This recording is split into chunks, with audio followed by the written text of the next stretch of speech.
start by asking everyone in the audience here a question. How many of you are completely comfortable with calling yourselves a leader? See, I've asked that question all the way across the country, and everywhere I ask it, no matter where, there's always a huge portion of the audience that won't put up their hand.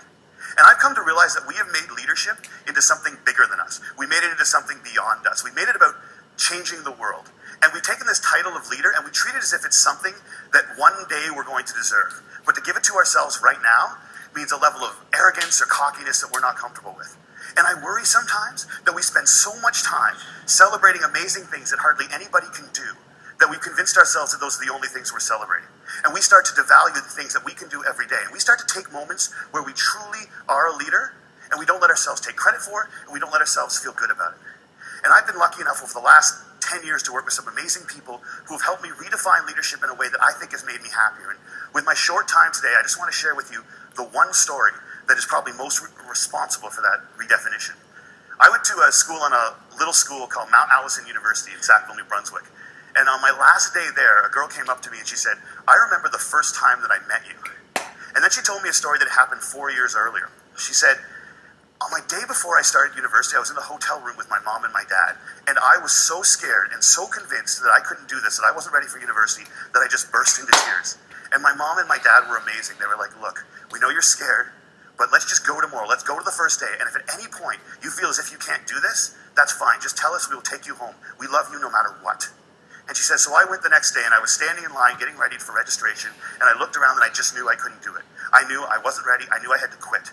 And she says, I made that decision, and as soon as I made it, there was this incredible feeling of peace that came over me.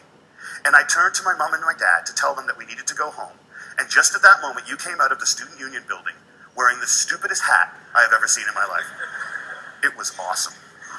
And you had a big sign promoting Shine-R-M, which is Students Fighting Cystic Fibrosis, a charity I've worked with for years. And you had a bucket full of lollipops. And you were walking along and you were handing the lollipops out to people in line and talking about Shine-R-M. And all of a sudden, you got to me and you just stopped and you stared. It was creepy. This girl right here knows exactly what I'm talking about. And then you looked at the guy next to me and you smiled and you reached in your bucket, you pulled out a lollipop and you held it out to him. And you said, you need to give a lollipop to the beautiful woman standing next to you. And she said, I have never seen anyone get more embarrassed faster in my life. He turned beet red and he wouldn't even look at me. He just kind of held the lollipop out like this. And I felt so bad for this dude that I took the lollipop. And as soon as I did, you got this incredibly severe look on your face and you looked at my mom and my dad and you said, look at that. Look at that. First day away from home and already she's taking candy from a stranger. And she said everybody lost it. 20 feet in every direction, everyone started to howl. And I know this is cheesy and I don't know why I'm telling you this. But in that moment when everyone was laughing, I knew that I shouldn't quit. I knew that I was where I was supposed to be and I knew that I was home. And I haven't spoken to you once in the 4 years since that day, but I heard that you were leaving. And I had to come up and tell you that you've been an incredibly important person in my life, and I'm going to miss you. Good luck. And she walks away, and I'm flattened. And she gets about 6 feet away, she turns around and smiles and goes, you should probably know this too. I'm still dating that guy 4 years later.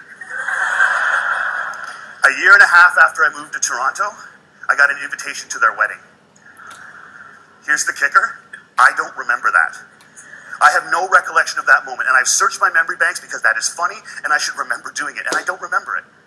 And that was such an eye-opening, transformative moment for me to think that maybe the biggest impact I'd ever had on anyone's life, a moment that had a woman walk up to a stranger 4 years later and say, you've been an incredibly important person in my life, was a moment that I didn't even remember.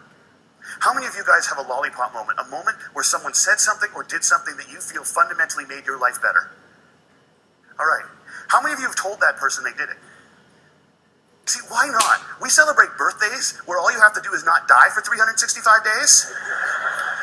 And yet we let people who have made our lives better walk around without knowing it. And every single one of you has been the catalyst for a lollipop moment. You have made someone's life better by something that you said or that you did. And if you think you haven't, think about all the hands that didn't go back up when I asked that question. You're just one of the people who hasn't been told. But it is so scary to think of ourselves as that powerful. It can be frightening to think that we can matter that much to other people. Because as long as we make leadership something bigger than us, as long as we keep leadership something beyond us, as long as we make it about changing the world, we give ourselves an excuse not to expect it every day from ourselves and from each other. Marianne Williamson said, our greatest fear is not that we are inadequate. Our greatest fear is that we are powerful beyond measure. It is our light and not our darkness that frightens us. And my call to action today is that we need to get over that. We need to get over our fear of how extraordinarily powerful we can be in each other's lives. We need to get over it so we can move beyond it. And our little brothers and our little sisters, and one day our kids, or our kids right now, can watch us start to value the impact we can have on each other's lives more than money and power and titles and influence. We need to redefine leadership as being about lollipop moments. How many of them we create, how many of them we acknowledge, how many of them we pay forward, and how many of them we say thank you for. Because we've made leadership about changing the world, and there is no world. There's only 6 billion understandings of it. And if you change one person's understanding of it, one person's understanding of what they're capable of, one person's understanding of how much people care about them, one person's understanding of how powerful and agent for change they can be in this world, you change the whole thing. And if we can understand leadership like that, I think if we can redefine leadership like that, I think we can change everything. And it's a simple idea, but I don't think it's a small one. And I want to thank you all so much for letting me share it with you today.